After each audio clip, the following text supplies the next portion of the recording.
안녕하세요. 맥킨의 지혜투자클럽입니다. HLB. 작년에 이제 38회차 전환사채관에서 하향 리픽싱 공시 살펴봐 드리고요. 확장된 포트폴리오 R&D 전략 관련해서 이제 생명과학, 제약, 테라피틱스, 글로벌, 차트론까지 한번 살펴보도록 하겠습니다.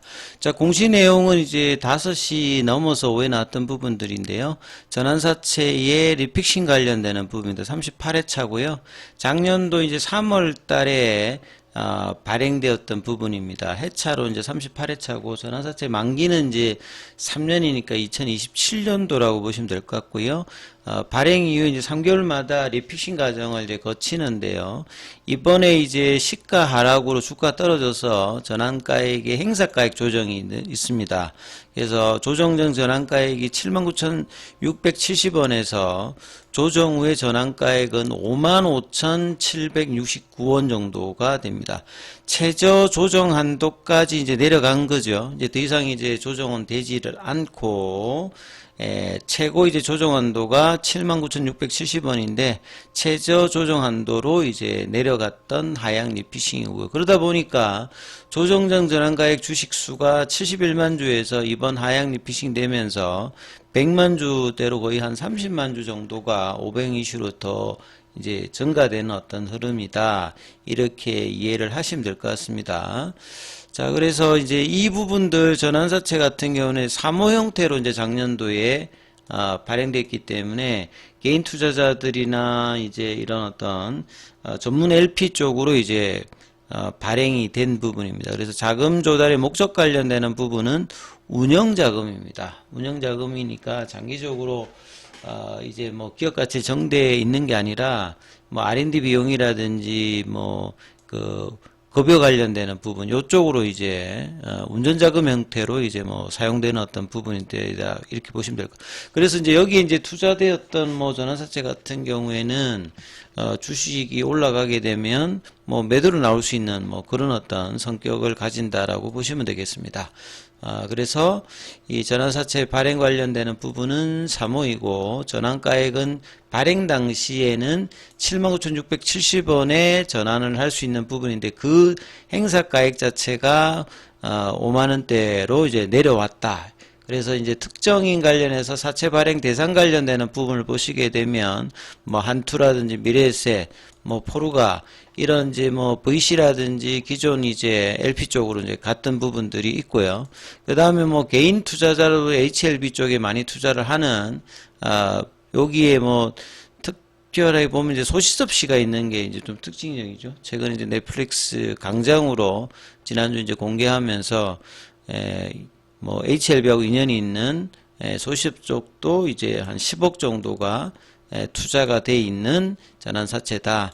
뭐 기타로 보면 뭐 7억, 8억, 5억 이렇게 이제 연계되어 있는 부분들이 개인들과 이런 LP적으로 이제 대상으로 되었던 부분들이고요. 그 다음에 이제 계열 종목까지 이제 보면 이제 기사가 플로트에서 나왔던 기사를 한번 살펴봐 드리면 확장된 이제 포트폴리오는 리보세라니 외에 이제 정정 확장들이 신약 후보 물질로 이제 확장을 많이 했던 부분들 그 내용 보게 되면 단일 파이프라인의 의존을 벗어나기 위해서 2020년도 이후부터 파이프라인 확장도 있었고 M&A를 통해서 최근에 이제 이런 부분들을 더 이제 강력하게 확장 관련되는 투트랙 전략으로 포트폴리오 다변화에 나서서 어느 정도는 지금 이제 구조가 리보세라니 외에도 이미노믹이라든지 뭐 베리스모라든지 최근에 이제 또 M&A를 통해서 확장을 또 했던 부분들이 있죠. 그래서 파이프라인 확보는 진전되었지만 계열사 간 어떤 전략의 어떤 연계라든지 상업적 연계 관련되는 부분 아직 좀 시간이 좀 더 필요합니다. 그래서 장기적으로 이제 상장사를 통해서 이렇게 M&A를 했던 부분들은 예전에는 HLB 쪽에서 자금을 계속 이제 유상증자나 이런 걸 해서 주식이 늘어나서 희석 관련되는 우려가 있었습니다만 이제 상장사를 인수해서 거기에다가 R&D 관련되는 부분들의 구조조정을 했기 때문에 향후에는 아마도 이제 자금이 필요하면 각 계열사별로 상장사 이점을 통해서 자금 동원해서 계속 이제 R&D를 하는 이런 구조를 지금 만들어 놨다 이렇게 좀 봐야 되겠죠. 그래서 분사나 M&A 전략 관련되는 부분에서 2019년도 이후에 뭐 이미노믹, 그 다음에 테라피틱스, 베리스모, 그래서 항암제 중심에서 이제 3세대 이후에 유전자 치료제까지 신약 개발사들을 뭐 인수했다. 그것은 이제 2019년도에 위암 3차로 이제 리보세라닙이 글로벌 3상에서 통계적 유의성 관련되는 부분에서 확보를 못하고 이후에 이제 에스모에서 다시 이제 기대감을 가지면서 급등했던 사례. 이제 그 위에 이제 펀더멘탈 관련되는 개선을 했던 부분이고요. 분산형 M&A 전략 관련되는 부분이 대표적으로는 테라피틱스, 뭐 NK라든지 안구건조증 관련되는 신경에서 각막염이라든지 이런 부분들을 통해서 확장을 했던 부분들, 그리고 R&D와 어떤 수익 사업의 이연화 관련되는 부분들이 좀 미미하지만 꾸준하게 이제 해왔던 부분들이 이제 재무적이라든지 펀더멘탈의 개선 관련되는 부분들을 도드라지게 이제 뭐 하고 있지는 않습니다만 조금씩 나아지는 부분들은 분명히 있던 부분들이 좀 특징적인 부분이고요. 그 다음에 상업화 로드맵 관련되는 부분들은 리보세라닙이 이제 상업적으로 이제 성공하게 되면 기타 이제 R&D 과정에 있는 초기화라든지 이런 부분이 좀 더 뭐 구체화 될 것이고, 그 다음에 이제 NK 관련되는 부분에서 테라피틱스가 라이센스업 관련되는 부분들이 탑라인이 이제 좀 좋게 나오면 이런 부분들도 좀 중요한 거고요. 그 다음에 이제 장기적으로 또 중요한 게 이제 베리스모 관련되는 카티가 올해 이제 하반기에 일상 관련되는 중간 발표를 있고, 여기에서 좋은 어떤 이제 데이터를 가지면 피보탈로 임상 이상이 내년도 후반에 이제 IND 신청 관련되는 부분들이 있기 때문에 이 부분들도 중요하게 좀 봐야 되는. 그래서 명확하라고 하는 게 이제 라이센스 아웃 형태와 리보세라님의 상업화 성공 허가 이후에 이 부분들 이후에 좀 더 이제 디테일하게 나올 가능성이 높다. 그래서 뭐 HLB 관계자는 HLB 그룹이 연구개발 속도를 높이기 위해서 삼성전자의 반도체 개발 전략을, 이게 무슨 말이냐면 삼성전자의 반도체 개발 전략이 하나하고 이제 나머지 부분을 새롭게 하는 게 아니라 동시다발적으로 그 개발했거든요. 그러니까 개발 속도가 굉장히 좀 빨랐고, 병렬적으로 동시적으로 개발하는 방식을 통해서 기술적으로 이제 디램 개발할 때 굉장히 이제 빨랐던 일본 업체들을 따라잡았던 이 90년도에 그 전략들을 HLB가 이제 임상 개발하면서 M&A를 통해서 하고 있다. 병렬적으로. 그래서 뭐 병렬적으로 했을 때 하나에 집중했던 부분들에 대한 보완과 이 부분들이 하나 얼기설기 이제 하나가 되게 되면 나머지 이제 시너지 효과를 낼 수 있는 어떤 구조이기 때문에 여기 활용 정점이 될 수 있는 리보세라님의 FDA 허가는 굉장히 좀 중요한 부분이다 이렇게 좀 봐야 되겠죠. 차트상 흐름을 보게 되면 HLB가 오늘 약보합세 흐름이었다면 HLB와 거의 연동하는 제약 같은 경우는 여전히 볼린저 밴드 하단 부근에서 밑골이 나타나는 음봉 형태가 좀 나왔고요.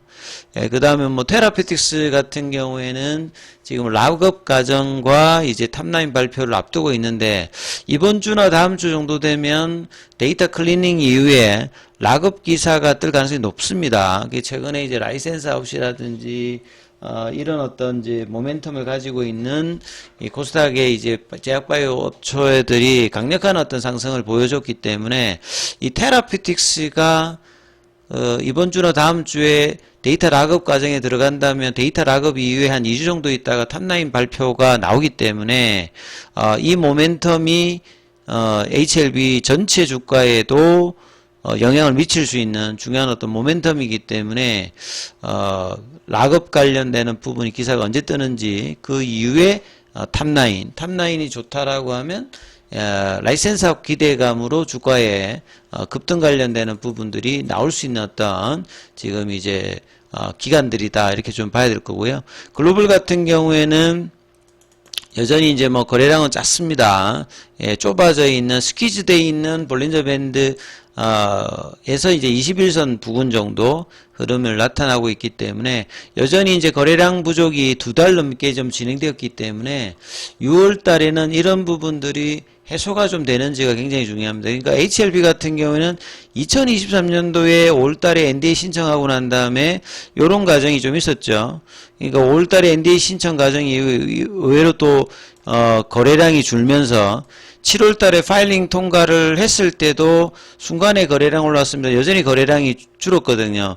이러다가 사실은 실질적으로 이제 IR의 어떤 흐름을 하면서 10월, 11월 달부터 이제 사실 이제 거래량이 증가되면서 이제 주가가 12월 달부터 이제 급등하는 흐름을 보였거든요. 그래서 작년하고 다르게 오히려 지금 거래량이 줄고 있는 상태는 2023년도의 어떤 흐름들을 하반기에 보일 가능성이 좀 높기 때문에 이 흐름들을 계속 살피시면서 이제 뭔가 명확하게 나타나는 기사들이 재료들이 언제 좀 출현하는지 6월달 7월달에는 이 부분들이 나올 가능성이 좀 높기 때문에 이 흐름들을 살피시면서 흐름 살펴보시라고 말씀드리겠습니다.